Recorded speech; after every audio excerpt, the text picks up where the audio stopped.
ਧੰਜਲ tutorial ਦੇ YouTube channel ਤੇ ਤੁਹਾਡਾ ਸਵਾਗਤ ਹੈ।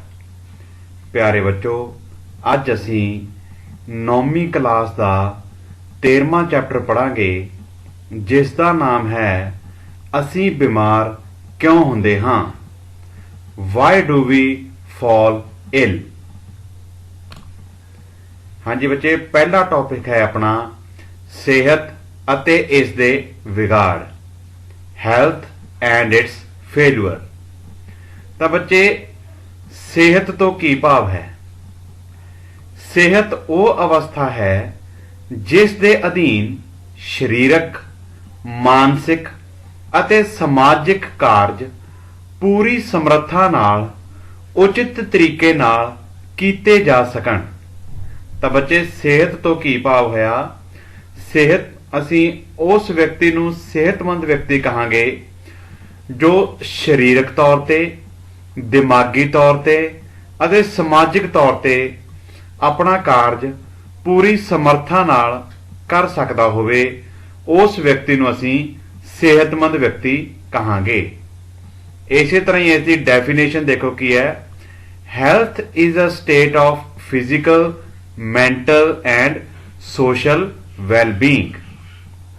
ਹਾਂਜੀ, ਅੱਗੇ ਕੀ ਆ ਗਿਆ? The conditions necessary for good health. ਤਾਂ ਬੱਚੇ, ਚੰਗੀ ਸਿਹਤ ਦੇ ਲਈ ਜ਼ਰੂਰੀ ਸ਼ਰਤਾਂ ਕੀ ਹਨ? Good physical and social environment, ਸਾਡਾ ਆਲਾ ਦੁਆਲਾ ਤੇ ਸਾਡੀ ਸਿਹਤ ਵਧੀਆ ਹੋਣੀ ਚਾਹੀਦੀ ਹੈ। ਗੁੱਡ ਇਕਨੋਮਿਕ ਕੰਡੀਸ਼ਨ, ਆਰਥਿਕ ਪੱਖੋਂ ਸਾਡੀ ਸਥਿਤੀ ਵਧੀਆ ਹੋਣੀ ਚਾਹੀਦੀ ਹੈ। ਸੋਸ਼ਲ ਇਕੁਐਲਿਟੀ ਐਂਡ ਹਾਰਮਨੀ, ਸਾਰਿਆਂ ਨੂੰ ਬਰਾਬਰਤਾ ਦਾ ਅਧਿਕਾਰ ਹੋਣਾ ਚਾਹੀਦਾ ਹੈ।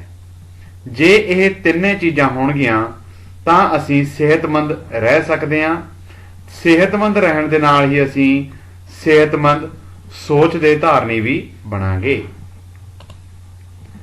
ਹਾਂਜੀ ਬੱਚੇ, ਅੱਗੇ ਦੇਖੋ, ਸਿਹਤਮੰਦ ਰਹਿਣ ਅਤੇ ਰੋਗ ਮੁਕਤ ਹੋਣ 'ਚ ਕੀ ਅੰਤਰ ਹੈ? Difference between health and disease free. ਤਾਂ ਪਹਿਲਾਂ ਦੇਖੋ ਹੈਲਥ। ਹੈਲਥ ਕੀ ਹੈ? It is a state of physical, mental and social wellbeing. ਤਾਂ ਬੱਚੇ, ਸਿਹਤ ਕੀ ਹੈ? ਸਿਹਤ ਕੀ ਹੈ? ਸਾਡਾ ਸਰੀਰਕ ਤੌਰ ਤੇ, ਮਾਨਸਿਕ ਤੌਰ ਤੇ ਅਤੇ ਸਮਾਜਿਕ ਤੌਰ ਤੇ ਸਾਡੀ ਸੋਚਣੀ ਦਾ ਵਧੀਆ ਹੋਣਾ, ਇਸ ਨੂੰ ਅਸੀਂ ਕੀ ਕਹਿੰਦੇ ਹਾਂ? ਸਿਹਤ। ਦੂਸਰਾ ਹੈ ਡਿਜ਼ੀਜ਼ ਫ੍ਰੀ। ਡਿਜ਼ੀਜ਼ ਫ੍ਰੀ ਜਾਂ ਰੋਗ ਮੁਕਤ ਹੋਣਾ ਕੀ ਹੈ? It is a state of absence from disease. ਜਦੋਂ ਸਾਡੇ ਸਰੀਰ ਨੂੰ ਕੋਈ ਰੋਗ ਨਹੀਂ ਹੈ ਤਾਂ ਅਸੀਂ ਕਹਿ ਸਕਦੇ ਹਾਂ ਕਿ ਸਾਡਾ ਸਰੀਰ ਜੋ ਹੈ ਉਹ ਰੋਗ ਮੁਕਤ ਹੈ ਜਾਂ ਡਿਜ਼ੀਜ਼ ਫ੍ਰੀ ਹੈ। ਅੱਗੇ ਦੇਖੋ health. It refers to the individual physical and social environment. ਤਾਂ ਬੱਚੇ, ਇਹ ਸਿਹਤ ਜੋ ਸ਼ਬਦ ਹੈ ਇਹ ਆਪਣੀ ਸਾਫ ਸਫਾਈ, ਆਪਣੇ ਆਲੇ ਦੁਆਲੇ ਦੀ ਸਾਫ ਸਫਾਈ ਅਤੇ ਸਮਾਜ ਦੇ ਵਿੱਚ ਜਾਂ ਸਮਾਜ ਬਾਰੇ ਵਧੀਆ ਸੋਚਣ ਸ਼ਕਤੀ ਨੂੰ ਅਸੀਂ ਸਿਹਤ ਕਹਿੰਦੇ ਹਾਂ। ਜਦਕਿ ਰੋਗ ਮੁਕਤ ਹੋਣਾ ਜਾਂ ਡਿਜ਼ੀਜ਼ ਫ੍ਰੀ ਕੀ ਹੈ? It refers only to the individual. ਰੋਗ ਮੁਕਤ ਹੋਣਾ ਜੋ ਹੈ ਇਹ ਕੇਵਲ ਇੱਕ ਵਿਅਕਤੀ ਨਾਲ ਹੀ ਸੰਬੰਧਿਤ ਹੈ, ਜਦਕਿ ਸਿਹਤ ਸ਼ਬਦ ਜੋ ਹੈ ਇਹ ਇੱਕ ਵਿਅਕਤੀ ਨਾਲ, ਉਸ ਦੇ ਆਲੇ ਦੁਆਲੇ ਨਾਲ ਅਤੇ ਸਮਾਜ ਦੇ ਨਾਲ ਉਸ ਦਾ ਰਹਿਣ ਸਹਿਣ ਕਿਸ ਤਰ੍ਹਾਂ ਦਾ ਹੈ ਉਸ ਦੇ ਉੱਤੇ ਆਧਾਰਿਤ ਹੈ। The individual has good health. ਠੀਕ ਹੈ, ਕਿਸੇ ਵਿਅਕਤੀ ਦੀ ਚੰਗੀ ਸਿਹਤ ਹੋ ਸਕਦੀ ਹੈ। The individual may have good health or poor health. ਤਾਂ ਜਿਹੜਾ ਇਹ ਰੋਗ ਮੁਕਤ ਵਿਅਕਤੀ ਹੈ ਉਸ ਦੀ ਚੰਗੀ ਸਿਹਤ ਹੋ ਵੀ ਸਕਦੀ ਹੈ ਤੇ ਨਹੀਂ ਵੀ ਹੋ ਸਕਦੀ। ਤਾਂ ਬੱਚੇ, ਉਹਦੀ ਚੰਗੀ ਸਿਹਤ ਕਦੋਂ ਹੋਏਗੀ? ਜਦੋਂ ਉਸ ਦੀ ਸੋਚਣੀ ਵਧੀਆ ਹੈ ਤੇ ਉਹ ਆਪਣੇ ਆਲੇ ਦੁਆਲੇ ਬਾਰੇ ਚੰਗਾ ਸੋਚਦਾ ਹੈ। ਪਰ ਜੇ ਉਹ ਸਿਹਤਮੰਦ ਹੈ ਪਰ ਉਸ ਦੀ ਸੋਚਣੀ ਵਧੀਆ ਨਹੀਂ ਹੈ, ਉਹ ਆਪਣੇ ਆਲੇ ਦੁਆਲੇ ਬਾਰੇ ਚੰਗਾ ਨਹੀਂ ਸੋਚਦਾ, ਤਾਂ ਉਹ ਅਸੀਂ ਉਸ ਨੂੰ ਚੰਗੀ ਸਿਹਤ ਨਹੀਂ ਕਹਿ ਸਕਦੇ। हाँ जी, रोग किस तरह नजर आउंदे हन? How do disease look like? When a person is affected by disease, either the normal functioning or the appearance of one or more system of the body changes from the worse। ਤਾਂ ਬੱਚੇ, ਜਦੋਂ ਕਿਸੇ ਵਿਅਕਤੀ ਨੂੰ ਕੋਈ ਬਿਮਾਰੀ ਲੱਗਦੀ ਹੈ ਤਾਂ ਉਸ ਦੀ ਸਰੀਰ ਦੀ ਸਧਾਰਨ ਕਾਰਜ ਕਰਨ ਦੀ ਸਮਰੱਥਾ ਦੇ ਵਿੱਚ ਫਰਕ ਪੈ ਜਾਂਦਾ ਹੈ। These changes give rise to signs of disease called symptom। ਤਾਂ ਜਦੋਂ ਕਿਸੇ ਵਿਅਕਤੀ ਨੂੰ ਕੋਈ ਰੋਗ ਹੁੰਦਾ ਹੈ ਤਾਂ ਉਹ ਵਿਅਕਤੀ ਸਿਹਤਮੰਦ ਨਹੀਂ ਰਹਿੰਦਾ। ਤਾਂ ਉਸ ਵਿਅਕਤੀ ਦਾ ਸੁਭਾਅ ਚਿੜਚਿੜਾ ਹੋ ਸਕਦਾ ਹੈ, ਉਸ ਵਿਅਕਤੀ ਨੂੰ ਬੁਖਾਰ ਹੋ ਸਕਦਾ ਹੈ, ਉਸ ਵਿਅਕਤੀ ਨੂੰ ਸਰੀਰ ਦੇ ਵਿੱਚ ਕਿਤੇ ਨਾ ਕਿਤੇ ਦਰਦ ਹੋ ਸਕਦਾ ਹੈ। ਤਾਂ ਇਹ ਸਾਰੀਆਂ ਚੀਜ਼ਾਂ, ਬੁਖਾਰ ਹੋਣਾ ਜਾਂ ਸਰੀਰ ਤੇ ਦਰਦ ਹੋਣਾ, ਇਹ ਸਾਰੀਆਂ ਚੀਜ਼ਾਂ ਕੀ ਨੇ? ਸਿੰਪਟਮ ਨੇ। ਜਾਂ ਆਪਾਂ ਕਹਿ ਦਈਏ ਕਿ ਇਹ ਸਾਰੀਆਂ ਚੀਜ਼ਾਂ ਜੋ ਹਨ ਇਹ ਸਰੀਰ ਦੇ ਬਿਮਾਰ ਹੋਣ ਦੇ ਲੱਛਣ ਹਨ। On the basis of the symptoms, the physicians look for the signs of the particular disease and conduct tests to confirm the disease। ਤਾਂ ਬੱਚੇ, ਬਿਮਾਰੀ ਦੇ ਲੱਛਣ ਨੂੰ ਦੇਖਦੇ ਹੋਏ ਜੋ ਵੀ ਡਾਕਟਰ ਹੈ ਉਹ ਮਰੀਜ਼ ਨੂੰ ਉਸ ਬਿਮਾਰੀ ਨਾਲ ਸੰਬੰਧਿਤ ਵੱਖ-ਵੱਖ ਤਰ੍ਹਾਂ ਦੇ ਟੈਸਟ ਕਰਾਉਣ ਲਈ ਕਹਿੰਦਾ ਹੈ ਤੇ ਉਹਨਾਂ ਟੈਸਟਾਂ ਤੋਂ ਹੀ ਅਸੀਂ ਕਿਸੇ ਵਿਅਕਤੀ ਦੀ ਅਸਲ ਬਿਮਾਰੀ ਬਾਰੇ ਪਤਾ ਲਗਾ ਸਕਦੇ ਹਾਂ। ਹਾਂਜੀ ਬੱਚੇ, ਅੱਗੇ ਆ ਗਿਆ ਕਲਾਸੀਫਿਕੇਸ਼ਨ ਆਫ ਡਿਜ਼ੀਜ਼ਸ। ਬਿਮਾਰੀਆਂ ਨੂੰ ਅਸੀਂ ਕਿਹੜੇ-ਕਿਹੜੇ ਵਰਗਾਂ ਦੇ ਵਿੱਚ ਵੰਡ ਸਕਦੇ ਹਾਂ? ਤਾਂ ਬੱਚੇ, ਇਹ ਜੋ ਬਿਮਾਰੀਆਂ ਹਨ ਅਸੀਂ ਇਹਨਾਂ ਨੂੰ ਮੁੱਖ ਤੌਰ ਤੇ ਦੋ ਵਰਗਾਂ 'ਚ ਵੰਡਿਆ ਹੈ। ਐਕਿਊਟ ਡਿਜ਼ੀਜ਼ਸ ਜਾਂ ਆਪਾਂ ਕਹਿ ਲਈਏ ਕਿ ਅਲਪਕਾਲੀਨ ਰੋਗ, ਅਤੇ ਕ੍ਰੋਨਿਕ ਡਿਜ਼ੀਜ਼ ਜਿਨ੍ਹਾਂ ਨੂੰ ਅਸੀਂ ਪੰਜਾਬੀ ਦੇ ਵਿੱਚ ਕਹਿ ਦਿੰਦੇ ਹਾਂ ਦੀਰਘਕਾਲੀਨ ਰੋਗ। ਤਾਂ ਐਕਿਊਟ ਡਿਜ਼ੀਜ਼ਸ ਜਾਂ ਅਲਪਕਾਲੀਨ ਰੋਗ ਉਹ ਰੋਗ ਹੁੰਦੇ ਹਨ ਜੋ ਸਰੀਰ ਦੇ ਵਿੱਚ ਬਹੁਤ ਥੋੜੇ ਸਮੇਂ ਲਈ ਰਹਿੰਦੇ ਹਨ। ਇਹਨਾਂ ਅਲਪਕਾਲੀਨ ਰੋਗ ਜਾਂ ਐਕਿਊਟ ਡਿਜ਼ੀਜ਼ ਜੋ ਹਨ ਇਹਨਾਂ ਦਾ ਸਾਡੇ ਸਰੀਰ ਦੇ ਉੱਪਰ ਕੋਈ ਬਹੁਤ ਜ਼ਿਆਦਾ ਪ੍ਰਭਾਵ ਨਹੀਂ ਪੈਂਦਾ, ਕਿਉਂਕਿ ਇਹ ਜੋ ਬਿਮਾਰੀਆਂ ਹਨ ਇਹ 1-2 ਦਿਨ ਤੱਕ ਰਹਿੰਦੀਆਂ ਹਨ ਤੇ ਬਾਅਦ ਦੇ ਵਿੱਚ ਇਹ ਠੀਕ ਹੋ ਜਾਂਦੀਆਂ ਹਨ। ਤਾਂ ਐਕਿਊਟ ਡਿਜ਼ੀਜ਼ ਜਾਂ ਅਲਪਕਾਲੀਨ ਰੋਗ ਜੋ ਹਨ ਇਹ ਅੱਗੋਂ ਦੋ ਤਰ੍ਹਾਂ ਦੇ ਨੇ। ਕਮਿਊਨੀਕੇਬਲ ਜਾਂ ਛੂਤ ਦੇ ਰੋਗ, ਜਿਸ ਤਰ੍ਹਾਂ ਕਿ common cold, pneumonia, mumps, measles, parotitis, typhoid fever ਅਤੇ ਫਲੂ। ਤਾਂ ਬੱਚੇ, ਜਿਹੜੇ ਇਹ ਛੂਤ ਦੇ ਰੋਗ ਹਨ ਇਹ ਇੱਕ ਦੂਜੇ ਦੇ ਸੰਪਰਕ ਦੇ ਵਿੱਚ ਆਉਣ ਨਾਲ ਫੈਲਦੇ ਹਨ। ਜਿਸ ਤਰ੍ਹਾਂ ਕਿ ਆਪਾਂ ਗੱਲ ਕਰਦੇ ਹਾਂ ਸਧਾਰਨ ਜ਼ੁਕਾਮ। ਜਿਸ ਤਰ੍ਹਾਂ ਕਿ ਬੱਚੇ, ਜਦੋਂ ਅਸੀਂ ਕਿਸੇ ਕਲਾਸ ਦੇ ਵਿੱਚ ਜਾਈਏ ਜਾਂ ਅਸੀਂ ਆਪਣੇ ਦੋਸਤਾਂ ਦੇ ਨਾਲ ਕਿਸੇ ਗਰੁੱਪ ਦੇ ਵਿੱਚ ਖੜੇ ਹੋਈਏ ਤੇ ਜੇ ਸਾਡੇ ਵਿੱਚੋਂ ਕਿਸੇ ਇੱਕ ਵਿਦਿਆਰਥੀ ਨੂੰ ਸਰਦੀ ਜ਼ੁਕਾਮ ਹੈ ਤਾਂ ਉਹ ਜਦੋਂ ਛਿੱਕਦਾ ਹੈ ਤਾਂ ਉਸ ਦੇ ਨਾਲ ਜੋ ਦੂਸਰੇ ਬੱਚੇ ਖੜੇ ਹਨ ਉਹਨਾਂ ਨੂੰ ਵੀ ਉਹ ਸਰਦੀ ਜ਼ੁਕਾਮ ਹੋ ਜਾਂਦਾ ਹੈ। ਕਿਉਂਕਿ ਜਦੋਂ ਇੱਕ ਬੱਚਾ ਛਿੱਕਦਾ ਹੈ ਤਾਂ ਜੋ ਬੁਖਾਰ ਦੇ ਜਾਂ ਜੋ ਜ਼ੁਕਾਮ ਦੇ ਜੋ ਕੀਟਾਣੂ ਹਨ, ਜੋ ਵਾਇਰਸ ਹੈ, ਉਹ ਹਵਾ ਦੇ ਵਿੱਚ ਆ ਜਾਂਦਾ ਹੈ ਤੇ ਦੂਸਰਾ ਬੱਚਾ ਜੋ ਉਸ ਪਹਿਲੇ ਬੱਚੇ ਦੇ ਨਾਲ ਖੜਾ ਹੈ ਤੇ ਜਦੋਂ ਉਹ ਬੱਚਾ ਸਾਹ ਲੈਂਦਾ ਹੈ ਤਾਂ ਉਹ ਵਾਇਰਸ ਜੋ ਹੈ ਉਹ ਸਾਹ ਰਾਹੀਂ ਉਸ ਬੱਚੇ ਦੇ ਸਰੀਰ ਦੇ ਵਿੱਚ ਚਲਾ ਜਾਂਦਾ ਹੈ ਤੇ ਉਸ ਬੱਚੇ ਨੂੰ ਵੀ ਕੀ ਹੈਗਾ, ਜ਼ੁਕਾਮ ਹੋ ਜਾਂਦਾ ਹੈ। ਤਾਂ ਇਸ ਤਰ੍ਹਾਂ ਦੀਆਂ ਬਿਮਾਰੀਆਂ ਜਾਂ ਇਸ ਤਰ੍ਹਾਂ ਦੇ ਰੋਗ ਜੋ ਇੱਕ ਵਿਅਕਤੀ ਤੋਂ ਦੂਸਰੇ ਵਿਅਕਤੀ ਨੂੰ ਹੋ ਜਾਂਦੇ ਹਨ ਉਹਨਾਂ ਨੂੰ ਕਿਹਾ ਜਾਂਦਾ ਹੈ ਛੂਤ ਦੇ ਰੋਗ ਜਾਂ ਕਮਿਊਨੀਕੇਬਲ ਡਿਜ਼ੀਜ਼ਸ। ਤੇ ਅੱਗੇ ਆ ਗਏ ਨਾਨ ਕਮਿਊਨੀਕੇਬਲ ਡਿਜ਼ੀਜ਼, ਜਿਸ ਨੂੰ ਅਸੀਂ ਪੰਜਾਬੀ ਦੇ ਵਿੱਚ ਕਹਿ ਦਿੰਦੇ ਹਾਂ ਅਛੂਤ ਦੇ ਰੋਗ। ਅਛੂਤ ਦੇ ਰੋਗ ਉਹ ਰੋਗ ਹੁੰਦੇ ਹਨ ਜੋ ਇੱਕ ਵਿਅਕਤੀ ਤੋਂ ਦੂਸਰੇ ਵਿਅਕਤੀ ਤੱਕ ਨਹੀਂ ਪਹੁੰਚਦੇ। ਇਹ ਰੋਗ ਵਿਅਕਤੀ ਦੇ ਵਿੱਚ ਕਿਸੇ ਐਕਸੀਡੈਂਟ ਕਰਕੇ ਜਾਂ ਕਿਸੇ ਜ਼ਹਿਰ ਦੇ ਆਉਣ ਕਰਕੇ ਹੋ ਸਕਦੇ ਹਨ। ਤਾਂ ਅਜਿਹੇ ਰੋਗ ਜਿਹੜੇ ਇੱਕ ਵਿਅਕਤੀ ਤੋਂ ਦੂਜੇ ਵਿਅਕਤੀ ਤੱਕ ਨਹੀਂ ਜਾਂਦੇ ਉਹਨਾਂ ਨੂੰ ਕਿਹਾ ਜਾਂਦਾ ਹੈ ਅਛੂਤ ਦੇ ਰੋਗ ਜਾਂ ਨਾਨ ਕਮਿਊਨੀਕੇਬਲ ਡਿਜ਼ੀਜ਼ਸ। ਹਾਂਜੀ ਬੱਚੇ, ਅੱਗੇ ਆ ਗਿਆ ਕਰੋਨਿਕ ਡਿਜ਼ੀਜ਼ਸ। ਕਰੋਨਿਕ ਡਿਜ਼ੀਜ਼ਸ ਉਹ ਹੁੰਦੇ ਹਨ ਜੋ ਲੰਬਾ ਸਮਾਂ ਤੱਕ ਸਾਡੇ ਸਰੀਰ ਦੇ ਵਿੱਚ ਰਹਿੰਦੇ ਹਨ। ਕਰੋਨਿਕ ਡਿਜ਼ੀਜ਼ਸ ਨੂੰ ਅਸੀਂ ਦੀਰਘਕਾਲੀਨ ਰੋਗ ਵੀ ਕਹਿ ਦਿੰਦੇ ਹਾਂ। ਇਹ ਬੱਚੇ ਜੋ ਕਰੋਨਿਕ ਡਿਜ਼ੀਜ਼ ਜਾਂ ਦੀਰਘਕਾਲੀਨ ਰੋਗ ਹਨ, ਇਹ ਸਾਡੇ ਸਰੀਰ ਦੇ ਉੱਪਰ ਮਾੜਾ ਪ੍ਰਭਾਵ ਪਾਉਂਦੇ ਹਨ, ਕਿਉਂਕਿ ਇਹ ਰੋਗ ਲੰਬੇ ਸਮੇਂ ਤੱਕ ਸਾਡੇ ਸਰੀਰ ਦੇ ਵਿੱਚ ਰਹਿੰਦੇ ਹਨ, ਜਿਸ ਨਾਲ ਕੀ ਹੈ ਸਾਡੀ ਸਿਹਤ ਤੇ ਮਾੜਾ ਪ੍ਰਭਾਵ ਪੈਂਦਾ ਹੈ। ਤਾਂ ਇਹ ਰੋਗ ਵੀ ਅੱਗੋਂ ਦੋ ਤਰ੍ਹਾਂ ਦੇ ਹਨ, ਕਮਿਊਨੀਕੇਬਲ ਜਾਂ ਛੂਤ ਦੇ ਰੋਗ ਅਤੇ ਨਾਨ ਕਮਿਊਨੀਕੇਬਲ ਜਾਂ ਅਛੂਤ ਦੇ ਰੋਗ। ਤਾਂ ਪਹਿਲਾਂ ਦੇਖੋ ਕਮਿਊਨੀਕੇਬਲ ਜਾਂ ਛੂਤ ਦੇ ਰੋਗ। ਜਿਸ ਤਰ੍ਹਾਂ ਕਿ ਆਪਾਂ ਪਹਿਲਾਂ ਵੀ ਦੇਖਿਆ ਸੀ ਕਿ ਕਮਿਊਨੀਕੇਬਲ ਡਿਜ਼ੀਜ਼ਸ ਜਾਂ ਛੂਤ ਦੇ ਰੋਗ ਕਿਹੜੇ ਹੁੰਦੇ ਹਨ, ਇਹ ਉਹ ਰੋਗ ਹੁੰਦੇ ਹਨ ਜੋ ਇੱਕ ਵਿਅਕਤੀ ਤੋਂ ਦੂਸਰੇ ਵਿਅਕਤੀ ਨੂੰ ਫੈਲਦੇ ਹਨ। ਇਹ ਰੋਗ ਹਵਾ ਰਾਹੀਂ ਜਾਂ ਕਿਸੇ ਵਿਅਕਤੀ ਨਾਲ ਹੱਥ ਮਿਲਾਉਣ ਨਾਲ ਜਾਂ ਛੂਹਣ ਦੇ ਨਾਲ ਜਾਂ ਲਿੰਗਿਕ ਸੰਪਰਕ ਦੇ ਨਾਲ ਫੈਲਦੇ ਹਨ। ਤਾਂ ਇੱਥੇ ਕਮਿਊਨੀਕੇਬਲ ਡਿਜ਼ੀਜ਼ਸ ਦੀਆਂ ਕੁਝ ਉਦਾਹਰਨਾਂ ਦਿੱਤੀਆਂ ਹਨ, ਜਿਸ ਤਰ੍ਹਾਂ ਕਿ ਲਾਈਮੇ ਡਿਜ਼ੀਜ਼, ਟਿਊਬਰਕਲੋਸਿਸ ਜਿਸ ਨੂੰ ਅਸੀਂ TB ਕਹਿ ਦਿੰਦੇ ਹਾਂ, ਏਡਸ, ਸਫਾਈਲਿਸ, ਰੈਮੇਟਿਕ ਫੀਵਰ ਫੋਲੋਇੰਗ ਸਟ੍ਰੈਪਟੋਕੋਕਲ ਇਨਫੈਕਸ਼ਨ, ਹਰਪਸ। ਤਾਂ ਬੱਚੇ ਇਹ ਕੁਝ ਛੂਤ ਦੇ ਰੋਗ ਹਨ ਜੋ ਵਿਅਕਤੀ ਦੇ ਸਰੀਰ ਦੇ ਵਿੱਚ ਲੰਬੇ ਸਮੇਂ ਤੱਕ ਰਹਿ ਸਕਦੇ ਹਨ ਅਤੇ ਇਹ ਸਾਡੇ ਸਰੀਰ ਦੇ ਉੱਪਰ ਮਾੜਾ ਪ੍ਰਭਾਵ ਪਾਉਂਦੇ ਹਨ।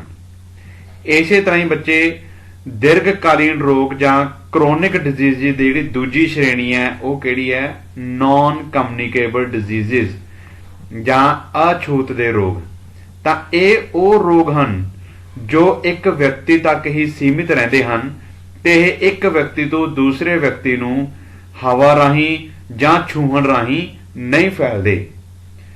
ਇਹ ਰੋਗ ਉਹ ਰੋਗ ਹੁੰਦੇ ਹਨ ਜੋ ਸਾਡੇ ਸਰੀਰ ਦੇ ਵਿੱਚ ਕਿਸੇ ਚੀਜ਼ ਦੀ ਕਮੀ ਕਰਕੇ ਜਾਂ ਸਾਡੇ ਸਰੀਰ ਦੇ ਕਿਸੇ ਅੰਗ ਦਾ ਠੀਕ ਕੰਮ ਨਾ ਕਰਨ ਕਰਕੇ ਸਾਡੇ ਸਰੀਰ ਦੇ ਵਿੱਚ ਆਉਂਦੇ ਹਨ। ਉਦਾਹਰਨ ਦੇ ਤੌਰ ਤੇ diabetes, coronary heart disease heart ਦੇ ਰੋਗ, osteoarthritis, cirrhosis of the liver, ਡੋਰੇਟੋ ਐਲਕੋਹਲਿਜ਼ਮ, ਹਾਈਪਰਟੈਂਸ਼ਨ। ਤਾਂ ਇਹ ਕੁਝ ਅਜਿਹੇ ਰੋਗ ਹਨ ਜੋ ਕਿ ਇੱਕ ਵਿਅਕਤੀ ਤੱਕ ਹੀ ਸੀਮਿਤ ਰਹਿੰਦੇ ਹਨ। ਜਿਵੇਂ ਕਿਸੇ ਵਿਅਕਤੀ ਨੂੰ ਕੋਈ ਦਿਲ ਦੀ ਬਿਮਾਰੀ ਹੈ, ਉਹ ਉਸ ਵਿਅਕਤੀ ਤੱਕ ਹੀ ਸੀਮਿਤ ਰਹਿੰਦੀ ਹੈ ਤੇ ਜੇ ਉਹ ਵਿਅਕਤੀ ਕਿਸੇ ਦੂਸਰੇ ਵਿਅਕਤੀ ਨਾਲ ਗੱਲ ਕਰਦਾ ਹੈ ਜਾਂ ਹੱਥ ਮਿਲਾਉਂਦਾ ਹੈ ਤਾਂ ਇਹ ਬਿਮਾਰੀ ਇੱਕ ਵਿਅਕਤੀ ਤੋਂ ਦੂਸਰੇ ਵਿਅਕਤੀ ਨੂੰ ਨਹੀਂ ਪਹੁੰਚਦੀ। ਇਸੇ ਤਰ੍ਹਾਂ ਹੀ ਬੱਚੇ ਡਾਇਬਟੀਜ਼ ਹੈ, ਬਹੁਤ ਹੀ ਆਮ ਬਿਮਾਰੀ ਹੈ ਡਾਇਬਟੀਜ਼, ਤਾਂ ਇਹ ਵੀ ਇੱਕ ਵਿਅਕਤੀ ਤੱਕ ਹੀ ਸੀਮਿਤ ਰਹਿੰਦੀ ਹੈ। ਇਹ ਬਿਮਾਰੀ ਵੀ ਹੱਥ ਮਿਲਾਉਣ ਨਾਲ ਜਾਂ ਹਵਾ ਰਾਹੀਂ ਇੱਕ ਵਿਅਕਤੀ ਤੋਂ ਦੂਜੇ ਵਿਅਕਤੀ ਨੂੰ ਨਹੀਂ ਫੈਲਦੀ।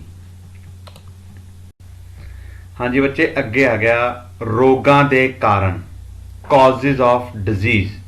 ਤਾਂ ਰੋਗ ਹੋਣ ਦਾ ਪਹਿਲਾ ਕਾਰਨ ਦੇਖੋ ਕੀ ਹੈ, ਪੈਥੋਜਨਸ। ਤਾਂ ਬੱਚੇ ਇਹ ਪੈਥੋਜਨਸ ਕੀ ਹੁੰਦੇ ਹਨ? ਪੈਥੋਜਨਸ ਨੂੰ ਪੰਜਾਬੀ ਦੇ ਵਿੱਚ ਅਸੀਂ ਰੋਗ ਜਨਕ ਕਹਿ ਦਿੰਦੇ ਹਾਂ। ਤਾਂ ਰੋਗ ਜਨਕ ਕਿਹੜੇ ਹੋ ਗਏ ਬੱਚੇ? ਜੋ ਰੋਗ ਪੈਦਾ ਕਰਦੇ ਹਨ। ਤਾਂ ਪੈਥੋਜਨਸ ਲਾਈਕ ਵਾਇਰਸ, ਬੈਕਟੀਰੀਆ, ਫੰਜਾਈ, ਪ੍ਰੋਟੋਜ਼ੋਨਸ ਔਰ ਵਰਮਸ। ਤਾਂ ਬੱਚੇ ਜਿਹੜੇ ਇਹ ਰੋਗ ਜਨਕ ਹਨ ਜਿਨ੍ਹਾਂ ਨੂੰ ਅਸੀਂ ਪੈਥੋਜਨਸ ਕਹਿ ਦਿੰਦੇ ਹਾਂ, ਇਹ ਕਿਹੜੇ ਕਿਹੜੇ ਹੋ ਸਕਦੇ ਨੇ ਰੋਗ ਫੈਲਾਉਣ ਵਾਲੇ? ਵਾਇਰਸ ਹੋ ਸਕਦੇ ਹੈ, ਬੈਕਟੀਰੀਆ ਹੋ ਸਕਦੇ ਹੈ, ਫੰਜਾਈ ਹੋ ਸਕਦੇ ਹੈ, ਪ੍ਰੋਟੋਜ਼ੋਨਸ ਜਾਂ ਵਰਮਸ ਹੋ ਸਕਦੇ ਹੈ।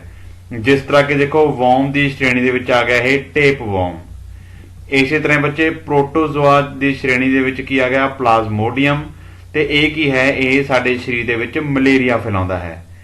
ਇਸੇ ਤਰ੍ਹਾਂ ਹੀ ਬੱਚੇ ਜੋ ਫੰਜਾਈ ਹੈ ਇਹ ਐਥਲੀਟਸ ਫੂਟ ਦੀ ਬਿਮਾਰੀ ਪੈਦਾ ਕਰਦੀ ਹੈ। ਜੋ ਬੈਕਟੀਰੀਆ ਹੈ ਇਹ ਲੈਪਰੋਸੀ ਦੀ ਬਿਮਾਰੀ ਪੈਦਾ ਕਰਦਾ ਹੈ।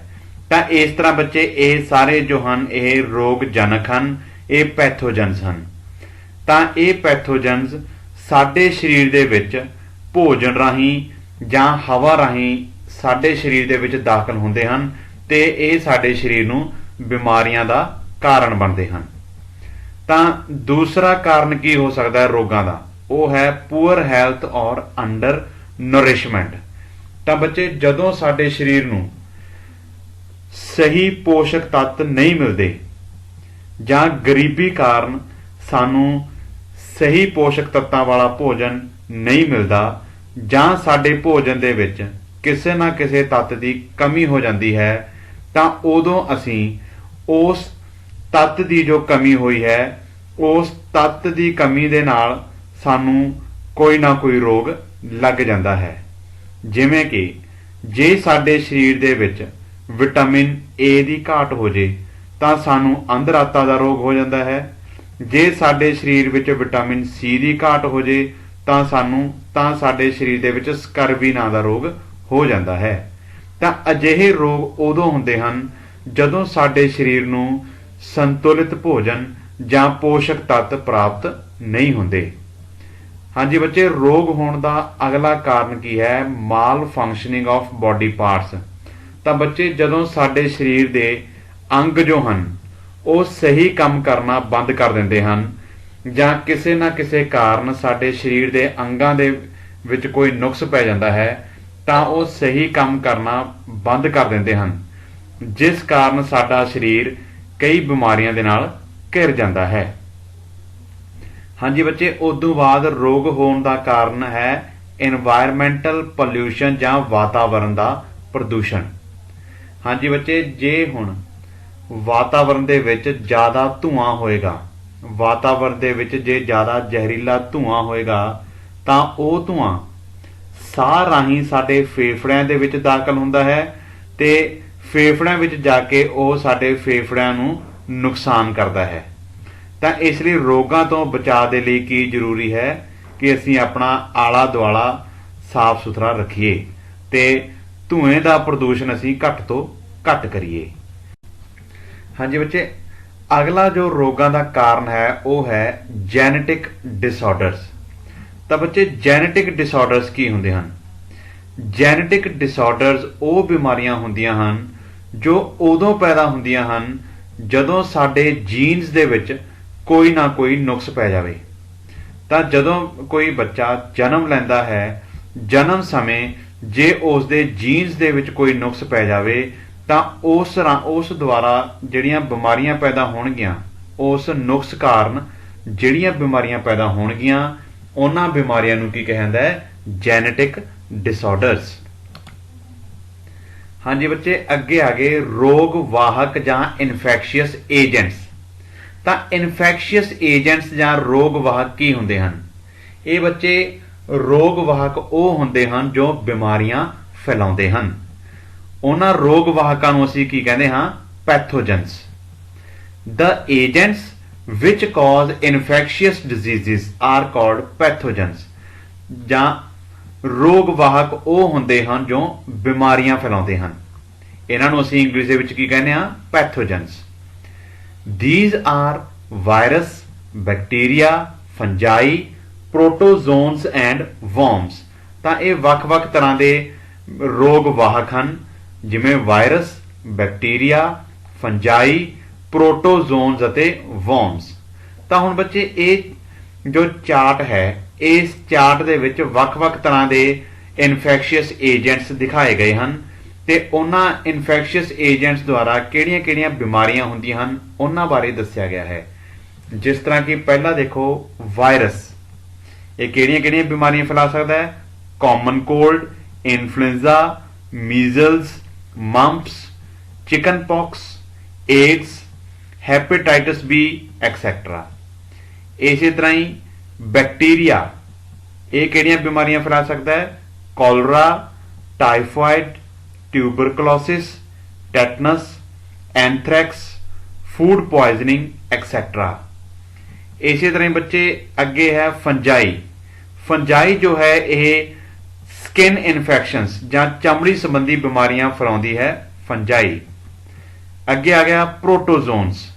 प्रोटोजोन्स की कर सकता है? मलेरिया कर सकता है, काला आजार, अमेबिक डायसेंट्री या स्लीपिंग सिकनेस वर्गियां बीमारियां जो हैं वो प्रोटोजोन्स द्वारा फैलाइया जांदियां हन। हाँ जी बच्चे, अगे आ गया वॉर्म्स। ਤਾਂ ਇਹ ਵਰਮਸ ਜੋ ਹਨ ਇਹ ਇੰਟੈਸਟਾਈਨਲ ਇਨਫੈਕਸ਼ਨ ਜਾਂ ਸਾਡੀਆਂ ਅੰਤੜੀਆਂ ਦੇ ਵਿੱਚ ਇਹ ਬਿਮਾਰੀਆਂ ਫੈਲਾਉਂਦੇ ਹਨ ਤੇ ਐਲੀਫੈਂਟੇਸਿਸ ਨਾਂ ਦਾ ਜੋ ਰੋਗ ਹੈ ਉਸ ਨੂੰ ਵੀ ਇਹ ਵਰਮਸ ਹੀ ਫੈਲਾਉਂਦੇ ਹਨ। ਹਾਂਜੀ, ਅੱਗੇ ਆ ਗਿਆ ਬੱਚੇ ਰੋਗ ਫੈਲਣ ਦੇ ਸਾਧਨ, means of spreading of disease, ਕਿ ਇਹ ਰੋਗ ਜੋ ਹਨ ਇਹ ਕਿਹੜੇ-ਕਿਹੜੇ ਸਾਧਨਾਂ ਰਾਹੀਂ ਫੈਲਦੇ ਹਨ। ਦੇਖੋ, ਪਹਿਲਾ ਹੈ ਥਰੂ 에ਅਰ, ਹਵਾ ਰਾਹੀਂ। ਹਵਾ ਰਾਹੀਂ ਕਿਹੜੇ-ਕਿਹੜੇ ਰੋਗ ਫੈਲਦੇ ਹਨ? ਕਾਮਨ ਕੋਲਡ, ਟੂਬਰਕਲੋਸਿਸ ਤੇ ਨਿਮੋਨੀਆ। ਥਰੂ ਵਾਟਰ, ਪਾਣੀ ਰਾਹੀਂ ਕਿਹੜੇ ਰੋਗ ਫੈਲਦੇ ਨੇ? ਕੋਲਰਾ, ਅਮੇਬਿਕ ਡਾਇਸੈਂਟਰੀ। ਇਸੇ ਤਰ੍ਹਾਂ ਹੀ ਵੈਕਟਰ। ਤਾਂ ਬੱਚੇ ਵੈਕਟਰਸ ਕੀ ਹੁੰਦੇ ਨੇ?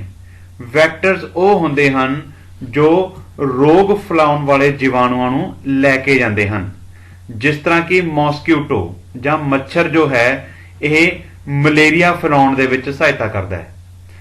ਮੌਸਕੀਟੋ ਜੋ ਹੈ, ਜੋ ਮੱਛਰ ਹੈ, ਇਹ ਇਸ ਦੇ ਰਾਹੀਂ ਕੀ ਕੁਝ ਫੈਲਦਾ ਹੈ? Malaria, dengue, yellow fever etcetera. ਤਾਂ ਬੱਚੇ ਇਹ ਸਾਰੀਆਂ ਬਿਮਾਰੀਆਂ ਨੂੰ ਫੈਲਾਉਣ ਦੇ ਲਈ ਵੈਕਟਰ ਕਿਹੜਾ ਹੈ? ਆਪਾਂ ਕਹਿ ਲਈਏ ਵੈਕਟਰ ਹੁੰਦਾ ਹੈਗਾ, ਵੈਕਟਰ ਕੀ ਹੈ? ਰੋਗ ਵਾਹਕ, ਜੋ ਰੋਗ ਨੂੰ ਫੈਲਾਉਣ ਦੇ ਵਿੱਚ ਸਹਾਇਤਾ ਕਰਦਾ ਹੈ। ਤਾਂ ਇੱਥੇ ਮਲੇਰੀਆ, ਡੇਂਗੂ ਜਾਂ ਯੈਲੋ ਫੀਵਰ ਨੂੰ ਫੈਲਾਉਣ ਦੇ ਵਿੱਚ ਕੌਣ ਸਹਾਇਤਾ ਕਰਦਾ ਹੈ? ਮੌਸਕੀਟੋ ਜਾਂ ਮੱਛਰ।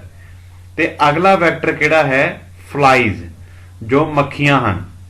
ਇਹ ਮੱਖੀਆਂ ਵੀ ਜੋ ਹਨ ਇਹ ਬਿਮਾਰੀਆਂ ਫੈਲਾਉਣ ਦੇ ਵਿੱਚ ਸਹਾਇਤਾ ਕਰਦੀਆਂ ਨੇ, ਜਿਸ ਤਰ੍ਹਾਂ ਕਿ typhoid, tuberculosis, diarrhoea, dysentery et cetera. Through sexual contact, ਲਿੰਗੀ ਸੰਪਰਕ ਰਾਹੀਂ ਵੀ ਕੁਝ ਬਿਮਾਰੀਆਂ ਫੈਲਦੀਆਂ ਹਨ, ਜਿਸ ਤਰ੍ਹਾਂ ਕਿ ਸਿਫਾਈਲਿਸ, ਏਡਜ਼। ਹੁਣ ਏਡਜ਼ ਜੋ ਹੈ ਇਹ ਲਿੰਗੀ ਸੰਪਰਕ ਰਾਹੀਂ ਵੀ ਫੈਲਦੀ ਹੈ ਤੇ ਏਡਜ਼ ਜੋ ਹੈ ਇਹ ਜਦੋਂ ਅਸੀਂ ਕਿਸੇ ਸਿਹਤਮੰਦ ਵਿਅਕਤੀ ਨੂੰ ਕਿਸੇ ਬਿਮਾਰ ਵਿਅਕਤੀ ਦਾ ਖੂਨ ਚੜਾਉਂਦੇ ਹਾਂ ਜਿਸ ਦੇ ਵਿੱਚ ਏਡਜ਼ ਹੈ, ਤਾਂ ਉਹ ਏਡਜ਼ ਵਾਲਾ ਖੂਨ ਜਦੋਂ ਕਿਸੇ ਸਿਹਤਮੰਦ ਵਿਅਕਤੀ ਨੂੰ ਚੜਾਇਆ ਜਾਂਦਾ ਹੈ ਤਾਂ ਉਹ ਸਿਹਤਮੰਦ ਵਿਅਕਤੀ ਨੂੰ ਵੀ ਏਡਜ਼ ਹੋਣ ਦੇ ਚਾਂਸ ਬਹੁਤ ਵੱਧ ਜਾਂਦੇ ਹਨ। ਜਾਂ ਫਿਰ ਏਡਜ਼ ਫੈਲਣ ਦਾ ਹੋਰ ਕਾਰਨ ਕੀ ਹੈ ਕਿ ਜਦੋਂ ਕੋਈ ਮਾਂ ਆਪਣੇ ਬੱਚੇ ਨੂੰ ਦੁੱਧ ਪਿਆਉਂਦੀ ਹੈ ਤਾਂ ਉਸ ਨਾਲ ਵੀ ਕੀ ਹੈ ਇਹ ਏਡਜ਼ ਜੋ ਹੈ ਉਹ ਫੈਲ ਸਕਦਾ ਹੈ। ਹਾਂਜੀ ਬੱਚੇ, ਅੱਗੇ ਆ ਗਿਆ ਅੰਗ ਆਧਾਰਿਤ ਜਾਂ ਟਿਸ਼ੂ ਆਧਾਰਿਤ ਲਾਗ, organ specific and tissue specific manifestations. Disease causing microbes enter the body by different means and goes to different organs and tissues. ਤਾਂ ਬੱਚੇ ਇਹ ਜੋ ਬਿਮਾਰੀਆਂ ਫੈਲਾਉਣ ਵਾਲੇ ਜੋ ਜੀਵ ਹਨ ਉਹ ਸਾਡੇ ਸਰੀਰ ਦੇ ਵਿੱਚ ਵੱਖ-ਵੱਖ ਤਰੀਕਿਆਂ ਦੇ ਨਾਲ ਦਾਖਲ ਹੁੰਦੇ ਨੇ ਤੇ ਸਾਡੇ ਸਰੀਰ ਦੇ ਵੱਖ-ਵੱਖ ਅੰਗਾਂ ਅਤੇ ਟਿਸ਼ੂਆਂ ਦੇ ਉੱਤੇ ਅਸਰ ਕਰਦੇ ਹਨ। Microbes which enter through the nose are likely to go to the lungs. ਤਾਂ ਜੋ ਬਿਮਾਰੀ ਫੈਲਾਉਣ ਵਾਲੇ ਜੋ ਜੀਵ ਹਨ ਜੋ ਨੱਕ ਰਾਹੀਂ ਸਾਡੇ ਸਰੀਰ ਦੇ ਵਿੱਚ ਦਾਖਲ ਹੁੰਦੇ ਹਨ ਉਹ ਜ਼ਿਆਦਾਤਰ ਕੀ ਹੈ ਸਾਡੇ ਫੇਫੜਿਆਂ ਨੂੰ ਨੁਕਸਾਨ ਪਹੁੰਚਾਉਂਦੇ ਹਨ।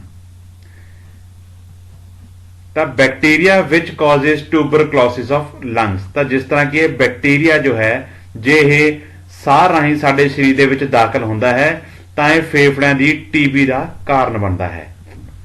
Microbes which enter through the mouth are likely to stay in the gut. ਤਾਂ ਬੱਚੇ ਜਿਹੜੇ ਰੋਗ ਫੈਲਾਉਣ ਵਾਲੇ ਜੀਵ ਜੋ ਮੂੰਹ ਰਾਹੀਂ ਸਾਡੇ ਸਰੀਰ ਦੇ ਵਿੱਚ ਦਾਖਲ ਹੁੰਦੇ ਨੇ ਤਾਂ ਉਹ ਸਾਡੀ ਗੱਟ ਦੇ ਵਿੱਚ ਹੀ ਰਹਿ ਜਾਂਦੇ ਹਨ। ਤਾਂ ਇਹ ਕੀ ਹੈਗਾ ਟਾਈਫਾਇਡ ਫੈਲਾ ਸਕਦੇ ਨੇ, ਜਾਂ ਜੇ ਉਹ ਲਿਵਰ ਦੇ ਵਿੱਚ ਜਾਂਦੇ ਨੇ ਤਾਂ ਉਹ ਕੀ ਹੈਗਾ ਜੌਂਡਿਸ ਨਾਂ ਦਾ ਰੋਗ ਜਿਹੜਾ ਉਹ ਪੈਦਾ ਕਰ ਸਕਦੇ ਹਨ। Virus which causes AIDS enters the body through sexual organs during sexual contact and spread through the lymph to all parts of the body and damages the immune system of the body. ਤਾਂ ਬੱਚੇ ਇਹ ਜੋ AIDS ਦਾ ਜੋ virus ਹੈ ਇਹ ਲਿੰਗੀ ਸੰਪਰਕ ਰਾਹੀਂ ਇੱਕ ਵਿਅਕਤੀ ਤੋਂ ਦੂਜੇ ਵਿਅਕਤੀ ਤੱਕ ਫੈਲਦਾ ਹੈ ਤੇ ਇਹ ਸਾਡੇ ਸਰੀਰ ਦੇ ਵਿੱਚ ਲਿੰਫ ਰਾਹੀਂ ਸਾਰੇ ਭਾਗਾਂ ਦੇ ਵਿੱਚ ਪਹੁੰਚ ਜਾਂਦਾ ਹੈ ਤੇ ਇਹ ਸਾਡੀ ਸਰੀਰ ਦੀ ਰੋਗਾਂ ਨਾਲ ਲੜਨ ਦੀ ਸ਼ਕਤੀ ਨੂੰ ਖਤਮ ਕਰ ਦਿੰਦਾ ਹੈ। Virus which causes Japanese encephalitis, brain fever, enters the body through mosquito bite and goes and infect the brain. ਤਾਂ ਬੱਚੇ ਜਿਹੜਾ ਇਹ ਜੈਪਨੀਜ਼ ਇਨਸੈਫਾਈਲਾਈਟਸ ਜਾਂ ਜਿਹਨੂੰ ਦਿਮਾਗੀ ਬੁਖਾਰ ਕਿਹਾ ਜਾਂਦਾ ਹੈ, ਇਸ ਨੂੰ ਫੈਲਾਉਣ ਵਾਲਾ ਜੋ ਵਾਇਰਸ ਹੈ, ਇਸ ਨੂੰ ਕੌਣ ਲੈ ਕੇ ਜਾਂਦਾ ਹੈਗਾ? ਮੌਸਕੀਟੋ। ਠੀਕ ਹੈ, ਮੌਸਕੀਟੋ ਜੋ ਹੈ ਉਹ ਇਸ ਵਾਇਰਸ ਨੂੰ ਲੈ ਕੇ ਜਾਂਦਾ ਹੈ, ਤੇ ਇਹ ਵਾਇਰਸ ਜਦੋਂ ਸਾਡੇ ਸਰੀਰ ਦੇ ਵਿੱਚ ਦਾਖਲ ਹੁੰਦਾ ਹੈ ਤਾਂ ਇਹ ਸਾਡੇ ਸਰੀਰ ਵਿੱਚ ਦਾਖਲ ਹੋਣ ਤੋਂ ਬਾਅਦ ਸਾਡੇ ਦਿਮਾਗ ਨੂੰ ਕੀ ਹੈਗਾ, ਇਹ ਰੋਗਗ੍ਰਸਤ ਕਰ ਦਿੰਦਾ ਹੈ। ਹਾਂਜੀ, ਅੱਗੇ ਆ ਗਿਆ ਬੱਚੇ ਇਲਾਜ ਦੇ ਸਿਧਾਂਤ, principles of treatment. The treatment of infectious disease consist of 2 steps. ਤਾਂ ਬੱਚੇ ਇਲਾਜ ਜੋ ਹੈ ਇਹ 2 ਤਰੀਕਿਆਂ ਨਾਲ ਕੀਤਾ ਜਾਂਦਾ ਹੈ। ਪਹਿਲਾ ਕੀ ਹੈ? To reduce the effect of disease. ਪਹਿਲਾਂ ਤਾਂ ਬਿਮਾਰੀ ਦੇ ਅਸਰ ਨੂੰ ਘਟਾਉਣਾ। This can be done by taking medicines to bring down the effect of the disease like fever, pain or loose motions etc. and by taking bed rest to conserve energy। ਤਾਂ ਬੱਚੇ ਅਸੀਂ ਬਿਮਾਰੀ ਦੇ ਅਸਰ ਨੂੰ ਕਿਸ ਤਰ੍ਹਾਂ ਘਟਾ ਸਕਦੇ ਹਾਂ? ਤਾਂ ਮੰਨ ਲਓ ਸਾਨੂੰ ਕੋਈ ਬੁਖਾਰ ਹੈ ਜਾਂ ਸਾਡੇ ਕੋਈ ਦਰਦ ਹੋ ਰਿਹਾ ਹੈ ਜਾਂ ਲੂਜ਼ ਮੋਸ਼ਨਸ ਹਨ, ਤਾਂ ਅਸੀਂ ਬੁਖਾਰ ਦੀ, ਦਰਦ ਦੀ ਜਾਂ ਲੂਜ਼ ਮੋਸ਼ਨ ਦੀ ਦਵਾਈ ਲੈ ਲੈਂਦੇ ਹਾਂ ਤੇ ਅਸੀਂ ਠੀਕ ਹੋ ਜਾਂਦੇ ਹਾਂ। ਜਾਂ ਫਿਰ ਅਸੀਂ ਕੀ ਹੈ, ਆਰਾਮ ਕਰਕੇ ਵੀ ਕੀ ਹੈਗਾ, ਅਸੀਂ ਆਪਣੀ ਊਰਜਾ ਨੂੰ ਬਚਾ ਸਕਦੇ ਹਾਂ, ਜਿਸ ਨਾਲ ਕੀ ਹੈ ਸਾਡੇ ਜੋ ਸਰੀਰ ਹੈ ਉਹ ਉਸ ਬਿਮਾਰੀ ਨਾਲ ਲੜਨ ਦੇ ਯੋਗ ਹੋ ਜਾਂਦਾ ਹੈ ਤੇ ਅਸੀਂ ਠੀਕ ਹੋ ਜਾਂਦੇ ਹਾਂ। ਹਾਂਜੀ, ਅਗਲਾ ਤਰੀਕਾ ਕੀ ਹੈ ਬਿਮਾਰੀ ਤੋਂ ਬਚਣ ਦਾ? ਉਹ ਹੈ ਟੂ ਕਿਲ ਦ ਮਾਈਕਰੋਬਸ। ਤਾਂ ਬਿਮਾਰੀ ਫੈਲਾਉਣ ਵਾਲੇ ਜੋ ਵਾਇਰਸ ਹਨ ਜਾਂ ਬੈਕਟੀਰੀਆ ਹਨ ਉਹਨਾਂ ਨੂੰ ਨਸ਼ਟ ਕਰਨਾ। ਕਿਵੇਂ ਕਰ ਸਕਦੇ ਹਾਂ? This can be done by taking suitable antibiotics and drugs which kill the microbes and the disease is cured. ਤਾਂ ਅਸੀਂ ਮਾਈਕਰੋਬਸ ਨੂੰ ਖਤਮ ਕਰਨ ਦੇ ਲਈ ਅਸੀਂ ਐਂਟੀਬਾਇਓਟਿਕਸ ਜਾਂ ਪ੍ਰਤੀਜੈਵਿਕ ਦਵਾਈਆਂ ਲੈ ਸਕਦੇ ਹਾਂ, ਜੋ ਕਿ ਇਹਨਾਂ ਮਾਈਕਰੋਬਸ ਨੂੰ ਕੀ ਹੈਗਾ, ਖਤਮ ਕਰ ਦੇਣਗੀਆਂ, ਤੇ ਮਾਈਕਰੋਬਸ ਦੇ ਖਤਮ ਹੋਣ ਦੇ ਨਾਲ ਕੀ ਹੈਗਾ, ਸਾਡੀ ਬਿਮਾਰੀ ਹੈ ਜਿਹੜੀ ਉਹ ਠੀਕ ਹੋ ਜਾਵੇਗੀ। ਹਾਂਜੀ, ਇਸ ਤੋਂ ਬਾਅਦ ਆ ਗਿਆ ਬੱਚੇ ਬਚਾਅ ਦੇ ਸਿਧਾਂਤ। ਤਾਂ ਅਸੀਂ ਇਹਨਾਂ ਬਿਮਾਰੀਆਂ ਤੋਂ ਬਚ ਕਿਵੇਂ ਸਕਦੇ ਹਾਂ? There are 2 ways of prevention of infectious diseases। ਤਾਂ ਇਹਨਾਂ ਬਿਮਾਰੀਆਂ ਤੋਂ ਬਚਣ ਦੇ ਲਈ ਕੀ ਹੈਗਾ, ਸਾਡੇ ਕੋਲੇ 2 ਤਰੀਕੇ ਨੇ। ਕਿਹੜੇ ਨੇ? General ways and specific ways. ਤਾਂ ਪਹਿਲਾਂ ਅਸੀਂ ਗੱਲ ਕਰਾਂਗੇ ਜਨਰਲ ਵੇਜ਼ ਦੀ। ਤਾਂ ਜਨਰਲ ਵੇਜ਼ ਆਫ ਪ੍ਰੀਵੈਂਸ਼ਨ, ਤਾਂ ਇਹਨਾਂ ਬਿਮਾਰੀਆਂ ਤੋਂ ਬਚਣ ਦੇ ਲਈ ਕੀ ਹੈਗਾ, ਆਮ ਤਰੀਕੇ ਕੀ ਹੋ ਸਕਦੇ ਨੇ? Public hygiene is most important for prevention of infectious disease. Proper and sufficient food for everyone will make people healthy to resist infection.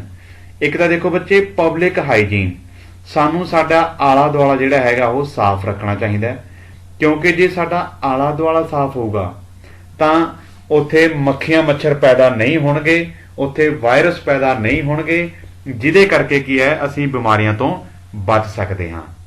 ਦੂਸਰਾ ਤਰੀਕਾ ਕੀ ਹੈ? ਸਾਨੂੰ ਸਹੀ ਅਤੇ ਪੋਸ਼ਕ ਭੋਜਨ ਲੈਣਾ ਚਾਹੀਦਾ ਹੈ, ਜਿਸ ਦੇ ਵਿੱਚ ਸਾਰੇ ਪੋਸ਼ਕ ਤੱਤ ਮੌਜੂਦ ਹੋਣ। ਇਸ ਨਾਲ ਕੀ ਹੋਏਗਾ? ਇਸ ਨਾਲ ਸਾਡੇ ਸਰੀਰ ਦੀ ਰੋਗਾਂ ਨਾਲ ਲੜਨ ਦੀ ਸ਼ਕਤੀ ਵਧੇਗੀ, ਜਿਸ ਨਾਲ ਕਿ ਸਾਡਾ ਸਰੀਰ ਛੇਤੀ ਰੋਗਾਂ ਦੇ ਨਾਲ ਗ੍ਰਸਤ ਨਹੀਂ ਹੋ। ਹਾਂਜੀ ਬੱਚੇ, ਅੱਗੇ ਆ ਗਿਆ 에ਅਰਬੋਰਨ diseases can be prevented ਬਾय living in conditions that are not crowded। ਤਾਂ ਬੱਚੇ ਜੋ ਹਵਾ ਨਾਲ ਫੈਲਣ ਵਾਲੀਆਂ ਜੋ ਬਿਮਾਰੀਆਂ ਹਨ ਉਹਨਾਂ ਤੋਂ ਅਸੀਂ ਕਿਸ ਤਰ੍ਹਾਂ ਬਚ ਸਕਦੇ ਹਾਂ? ਤਾਂ ਇਹਨਾਂ ਹਵਾ ਨਾਲ ਫੈਲਣ ਵਾਲੀਆਂ ਬਿਮਾਰੀਆਂ ਤੋਂ ਬਚਾਅ ਦੇ ਲਈ ਸਾਨੂੰ ਅਜਿਹੀਆਂ ਥਾਵਾਂ ਤੇ ਜਾਣ ਤੋਂ ਬਚਣਾ ਚਾਹੀਦਾ ਹੈ ਜਿੱਥੇ ਬਹੁਤ ਜ਼ਿਆਦਾ ਭੀੜ ਭਾੜ ਹੋਵੇ। ਤਾਂ ਇਹਨਾਂ ਭੀੜ ਭਾੜ ਵਾਲੀਆਂ ਜਗ੍ਹਾ ਤੇ ਜਾਣ ਤੋਂ ਜੇ ਅਸੀਂ ਬਚਦੇ ਹਾਂ ਤਾਂ ਅਸੀਂ ਹਵਾ ਰਾਹੀਂ ਫੈਲਣ ਵਾਲੀਆਂ ਬਿਮਾਰੀਆਂ ਤੋਂ ਆਪਣਾ ਬਚਾਅ ਕਰ ਸਕਦੇ ਹਾਂ। Waterborne diseases can be prevented by providing safe drinking water। ਤਾਂ ਬੱਚੇ ਜੋ ਪਾਣੀ ਨਾਲ ਫੈਲਣ ਵਾਲੀਆਂ ਜੋ ਬਿਮਾਰੀਆਂ ਹਨ ਉਹਨਾਂ ਤੋਂ ਬਚਾਅ ਦੇ ਲਈ ਸਾਨੂੰ ਕੀ ਹੈ, ਪੀਣ ਵਾਲਾ ਸਾਫ਼ ਪਾਣੀ ਵਰਤਣਾ ਚਾਹੀਦਾ ਹੈ। ਇੱਥੇ ਸਾਫ਼ ਪਾਣੀ ਤੋਂ ਕੀ ਭਾਵ ਹੈ ਕਿ ਪਾਣੀ ਨੂੰ ਅਸੀਂ ਉਬਾਲ ਕੇ ਪੀ ਸਕਦੇ ਹਾਂ ਜਾਂ ਅਸੀਂ ਘਰਾਂ ਦੇ ਵਿੱਚ ਕੀ ਹੈਗਾ ਪਾਣੀ ਨੂੰ ਸਾਫ਼ ਕਰਨ ਵਾਲੇ ਫਿਲਟਰ ਲਗਾ ਸਕਦੇ ਹਾਂ, ਜਿਹਦੇ ਨਾਲ ਕੀ ਸਾਨੂੰ ਪੀਣ ਦੇ ਲਈ ਸਾਫ਼ ਪਾਣੀ ਮਿਲ ਸਕੇ ਤੇ ਅਸੀਂ ਪਾਣੀ ਨਾਲ ਫੈਲਣ ਵਾਲੀਆਂ ਬਿਮਾਰੀਆਂ ਤੋਂ ਆਪਣਾ ਬਚਾਅ ਕਰ ਸਕੀਏ। Vector borne diseases can be prevented by providing clean environment. ਤਾਂ ਬੱਚੇ ਜਿਸ ਤਰ੍ਹਾਂ ਕਿ ਤੁਹਾਨੂੰ ਪਹਿਲਾਂ ਵੀ ਦੱਸਿਆ ਸੀ ਕਿ ਵੈਕਟਰ ਕੌਣ ਹੁੰਦੇ ਨੇ? ਵੈਕਟਰ ਬੱਚੇ ਉਹ ਜੀਵ ਹੁੰਦੇ ਹਨ ਜੋ ਬਿਮਾਰੀਆਂ ਫੈਲਾਉਂਦੇ ਹਨ, ਜਿਸ ਤਰ੍ਹਾਂ ਕਿ ਮੱਛਰ ਹਨ ਜਾਂ ਮੱਖੀਆਂ ਹਨ। ਤਾਂ ਇਹਨਾਂ ਤੋਂ ਬਚਾਅ ਦੇ ਲਈ ਅਸੀਂ ਕੀ ਕਰ ਸਕਦੇ ਹਾਂ? ਤਾਂ ਇਹਨਾਂ ਮੱਛਰ ਜਾਂ ਮੱਖੀਆਂ ਨਾਲ ਜਿਹੜੀਆਂ ਬਿਮਾਰੀਆਂ ਫੈਲਦੀਆਂ ਹਨ, ਉਹਨਾਂ ਤੋਂ ਬਚਾਅ ਦੇ ਲਈ ਸਾਨੂੰ ਕੀ ਕਰਨਾ ਚਾਹੀਦਾ ਹੈ? ਸਾਨੂੰ ਆਪਣਾ ਆਲਾ ਦੁਆਲਾ ਜੋ ਹੈ ਉਹ ਸਾਫ਼ ਸੁਥਰਾ ਰੱਖਣਾ ਚਾਹੀਦਾ ਹੈ। ਸਾਨੂੰ ਕਿਤੇ ਵੀ ਪਾਣੀ ਖੜਾ ਨਹੀਂ ਹੋਣ ਦੇਣਾ ਚਾਹੀਦਾ। ਸਾਨੂੰ ਆਪਣੇ ਭੋਜਨ ਨੂੰ ਢੱਕ ਕੇ ਰੱਖਣਾ ਚਾਹੀਦਾ ਹੈ। ਜੇ ਅਸੀਂ ਇਹਨਾਂ ਗੱਲਾਂ ਦਾ ਧਿਆਨ ਰੱਖਾਂਗੇ ਤਾਂ ਅਸੀਂ ਇਹਨਾਂ ਬਿਮਾਰੀਆਂ ਤੋਂ ਬਚ ਸਕਦੇ ਹਾਂ। ਹਾਂਜੀ ਬੱਚੇ, ਅੱਗੇ ਆ ਗਿਆ ਸਪੈਸੀਫਿਕ ਵੇਜ਼ ਆਫ ਪ੍ਰੀਵੈਂਸ਼ਨ। ਤਾਂ ਬਚਾਅ ਦੇ ਕੁਝ ਖਾਸ ਤਰੀਕੇ ਕੀ ਹਨ? The specific ways to prevent infectious disease is immunization by taking vaccines. Vaccines provide immunity from infectious diseases like tetanus, diphtheria, whooping cough, measles, polio, etc. ਤਾਂ ਬੱਚੇ ਬਿਮਾਰੀਆਂ ਤੋਂ ਬਚਾਅ ਦੇ ਲਈ ਅਸੀਂ ਹੋਰ ਕੀ ਕਰ ਸਕਦੇ ਹਾਂ? ਅਸੀਂ ਇੰਜੈਕਸ਼ਨ ਲਵਾ ਸਕਦੇ ਹਾਂ। ਜਿਸ ਤਰ੍ਹਾਂ ਕਿ ਤੁਸੀਂ ਜਾਣਦੇ ਹੋ ਕਿ ਜੋ ਛੋਟੇ ਬੱਚੇ ਹੁੰਦੇ ਹਨ, ਉਹਨਾਂ ਨੂੰ ਜਨਮ ਤੋਂ ਲੈ ਕੇ 15 ਜਾਂ 16 ਸਾਲ ਤੱਕ ਕੁਝ ਇੰਜੈਕਸ਼ਨ ਲੱਗਦੇ ਹਨ। ਤਾਂ ਉਹ ਇੰਜੈਕਸ਼ਨ ਕੀ ਕੰਮ ਕਰਦੇ ਹਨ? ਉਹ ਇੰਜੈਕਸ਼ਨ ਜੋ ਹਨ ਉਹ ਇਹਨਾਂ ਬੱਚਿਆਂ ਨੂੰ ਵੱਖ-ਵੱਖ ਤਰ੍ਹਾਂ ਦੀਆਂ ਬਿਮਾਰੀਆਂ ਤੋਂ ਬਚਾਉਂਦੇ ਹਨ। ਜਿਸ ਤਰ੍ਹਾਂ ਕਿ ਤੁਸੀਂ ਆਮ ਸੁਣਿਆ ਹੋਣਾ ਕਿ ਛੋਟੇ ਬੱਚਿਆਂ ਨੂੰ ਪੋਲੀਓ ਦੀਆਂ ਬੂੰਦਾਂ ਪਿਆਈਆਂ ਜਾਂਦੀਆਂ ਹਨ। ਤਾਂ ਇਹ ਪੋਲੀਓ ਦੀਆਂ ਬੂੰਦਾਂ ਕੀ ਹਨ? ਇਹ ਪੋਲੀਓ ਦੀਆਂ ਬੂੰਦਾਂ ਜੋ ਹਨ ਇਹ ਕੀ ਹੈ? ਵੈਕਸੀਨੇਸ਼ਨ ਦੀ ਹੀ ਇੱਕ ਕਿਸਮ ਹੈ, ਜਿਸ ਨਾਲ ਕੀ ਹੈ ਇਹ ਬੱਚੇ ਦੇ ਅੰਦਰ ਪੋਲੀਓ ਬਿਮਾਰੀ ਦੇ ਨਾਲ ਲੜਨ ਦੀ ਸਮਰੱਥਾ ਪੈਦਾ ਕਰ ਦਿੰਦਾ ਹੈ, ਜਾਂ ਆਪਾਂ ਕਹਿ ਲਈਏ ਬੱਚੇ ਦੀ ਬਿਮਾਰੀਆਂ ਦੇ ਨਾਲ ਦੀ ਲੜਨ ਦੀ ਸ਼ਕਤੀ ਨੂੰ ਇਹ ਕੀ ਹੈਗਾ ਵਧਾ ਦਿੰਦਾ ਹੈ vaccination. Our body has an immune system which fights microbial infection। ਤਾਂ ਬੱਚੇ ਸਾਡੇ ਸਰੀਰ ਦੇ ਵਿੱਚ ਕੀ ਹੈ? ਇੱਕ ਰੋਗਾਂ ਨਾਲ ਲੜਨ ਦੀ ਸ਼ਕਤੀ ਹੈ, ਜਿਸ ਨੂੰ ਅਸੀਂ ਕੀ ਹੈਗਾ ਇਮਿਊਨ ਸਿਸਟਮ ਆਖਦੇ ਹਾਂ। When this system first sees an infectious microbe, it kills the microbe and remembers it। ਤਾਂ ਬੱਚੇ ਜਦੋਂ ਸਾਡੇ ਸਰੀਰ ਦੇ ਵਿੱਚ ਕਿਸੇ ਬਿਮਾਰੀ ਦਾ ਹਮਲਾ ਹੁੰਦਾ ਹੈ ਤਾਂ ਸਾਡਾ ਸਰੀਰ ਉਸ ਬਿਮਾਰੀ ਦੇ ਜੋ ਵਾਇਰਸ ਹੈ ਜਾਂ ਜੋ ਬਿਮਾਰੀ ਦੇ ਜੋ ਕੀਟਾਣੂ ਹਨ ਉਹਨਾਂ ਨੂੰ ਖਤਮ ਕਰ ਦਿੰਦਾ ਹੈ ਤੇ ਅੱਗੇ ਤੋਂ ਉਸ ਬਿਮਾਰੀ ਦੇ ਕੀਟਾਣੂਆਂ ਨੂੰ ਯਾਦ ਰੱਖਦਾ ਹੈ। ਸੋ if the microbe enters the body the next time, it responds more vigorously। ਤੇ ਜਦੋਂ ਉਹ ਬਿਮਾਰੀ ਦੁਬਾਰਾ ਸਰੀਰ ਤੇ ਹਮਲਾ ਕਰਦੀ ਹੈ ਤਾਂ ਉਸ ਵਕਤ ਸਾਡਾ ਸਰੀਰ ਉਸ ਬਿਮਾਰੀ ਨਾਲ ਪਹਿਲਾਂ ਤੋਂ ਹੀ ਲੜਨ ਦੇ ਲਈ ਤਿਆਰ ਹੁੰਦਾ ਹੈ ਤੇ ਉਹ ਉਸ ਬਿਮਾਰੀ ਦੇ ਉੱਤੇ ਪਹਿਲਾਂ ਨਾਲੋਂ ਵੀ ਜ਼ਿਆਦਾ ਤੇਜ਼ੀ ਦੇ ਨਾਲ ਹਮਲਾ ਕਰਦਾ ਹੈ ਤੇ ਉਸ ਬਿਮਾਰੀ ਨੂੰ ਖਤਮ ਕਰ ਦਿੰਦਾ ਹੈ। ਵੈਕਸੀਨਸ ਮਿਮਿਕ ਦਾ ਇਨਫੈਕਸ਼ੀਅਸ ਮਾਈਕਰੋਬ। ਤੇ ਇਹ ਜੋ ਵੈਕਸੀਨਸ ਹਨ ਇਹ ਵੀ ਕੀ ਕਰਦੀਆਂ ਹਨ? ਬਿਲਕੁਲ ਹੀ ਉਸ ਬਿਮਾਰੀ ਫੈਲਾਉਣ ਵਾਲੇ ਮਾਈਕਰੋਬ ਦੀ ਤਰ੍ਹਾਂ ਕੰਮ ਕਰਦੀਆਂ ਹਨ। And strengthens our immune system. ਜਿਸ ਤਰ੍ਹਾਂ ਕਿ ਸਾਡੇ ਸਰੀਰ ਦੇ ਵਿੱਚ ਜਦੋਂ ਬਿਮਾਰੀ ਦੇ ਛੋਟੇ ਜਿਹੇ ਵਾਇਰਸ ਨੇ ਹਮਲਾ ਕੀਤਾ ਸੀ ਤਾਂ ਸਾਡੇ ਸਰੀਰ ਨੇ ਉਸ ਬਿਮਾਰੀ ਦੇ ਨਾਲ ਲੜਨ ਲਈ ਆਪਣੇ ਆਪ ਨੂੰ ਤਿਆਰ ਕਰ ਲਿਆ ਸੀ। ਇਸੇ ਤਰ੍ਹਾਂ ਹੀ ਜੋ ਵੈਕਸੀਨਸ ਹਨ ਇਹ ਵੀ ਉਹਨਾਂ ਬਿਮਾਰੀ ਦੇ ਕੀਟਾਣੂਆਂ ਵਾਂਗੂ ਕਾਰਜ ਕਰਦੀਆਂ ਹਨ ਤੇ ਸਾਡੇ ਸਰੀਰ ਨੂੰ ਇਸ ਤਰ੍ਹਾਂ ਲੱਗਦਾ ਹੈ ਕਿ ਸਰੀਰ ਦੇ ਵਿੱਚ ਕੋਈ ਬਿਮਾਰੀ ਨੇ ਹਮਲਾ ਕਰ ਦਿੱਤਾ ਹੈ ਤੇ ਸਾਡਾ ਸਰੀਰ ਜੋ ਹੈ ਫਿਰ ਉਸ ਬਿਮਾਰੀ ਦੇ ਨਾਲ ਲੜਨ ਦੇ ਲਈ ਆਪਣਾ ਇਮਿਊਨ ਸਿਸਟਮ ਨੂੰ ਤਿਆਰ ਕਰ ਲੈਂਦਾ ਹੈ ਤੇ ਇਸ ਤਰ੍ਹਾਂ ਸਾਡਾ ਇਮਿਊਨ ਸਿਸਟਮ ਹੈ ਜਿਹੜਾ ਉਹ ਵੈਕਸੀਨਸ ਲਗਾਉਣ ਦੇ ਨਾਲ ਕੀ ਹੈਗਾ ਬਿਮਾਰੀ ਦੇ ਨਾਲ ਲੜਨ ਦੇ ਲਈ ਤਿਆਰ ਹੋ ਜਾਂਦਾ ਹੈ ਤੇ ਜਦੋਂ ਬਿਮਾਰੀ ਆਉਂਦੀ ਹੈ ਤਾਂ ਸਾਡਾ ਸਰੀਰ ਜੋ ਹੈ ਇਹ ਪਹਿਲਾਂ ਹੀ ਆਪਣੇ ਆਪ ਨੂੰ ਉਸ ਬਿਮਾਰੀ ਦੇ ਨਾਲ ਲੜਨ ਦੇ ਲਈ ਤਿਆਰ ਕਰ ਚੁੱਕਿਆ ਹੁੰਦਾ ਹੈ, ਜਿਸ ਨਾਲ ਕਿ ਉਸ ਬਿਮਾਰੀ ਦਾ ਸਾਡੇ ਸਰੀਰ ਦੇ ਉੱਤੇ ਕੋਈ ਅਸਰ ਨਹੀਂ ਹੁੰਦਾ। ਤਾਂ ਬੱਚੇ, ਮੈਨੂੰ ਉਮੀਦ ਹੈ ਕਿ ਤੁਹਾਨੂੰ ਸਾਡਾ ਅੱਜ ਦਾ ਇਹ ਟੌਪਿਕ ਸਮਝ ਆ ਗਿਆ ਹੋਣਾ ਹੈ। ਜੇ ਤੁਹਾਨੂੰ ਸਾਡਾ ਅੱਜ ਦਾ ਇਹ ਟੌਪਿਕ ਚੰਗਾ ਲੱਗਿਆ ਤਾਂ ਸਾਡੇ ਚੈਨਲ ਨੂੰ ਲਾਈਕ, ਸ਼ੇਅਰ ਅਤੇ ਸਬਸਕ੍ਰਾਈਬ ਜ਼ਰੂਰ ਕਰੋ। ਅੱਜ ਦੇ ਇਸ ਟੌਪਿਕ ਨੂੰ ਧਿਆਨ ਨਾਲ ਸੁਣਨ ਦੇ ਲਈ ਤੁਹਾਡੇ ਸਭ ਦਾ ਬਹੁਤ ਬਹੁਤ ਧੰਨਵਾਦ।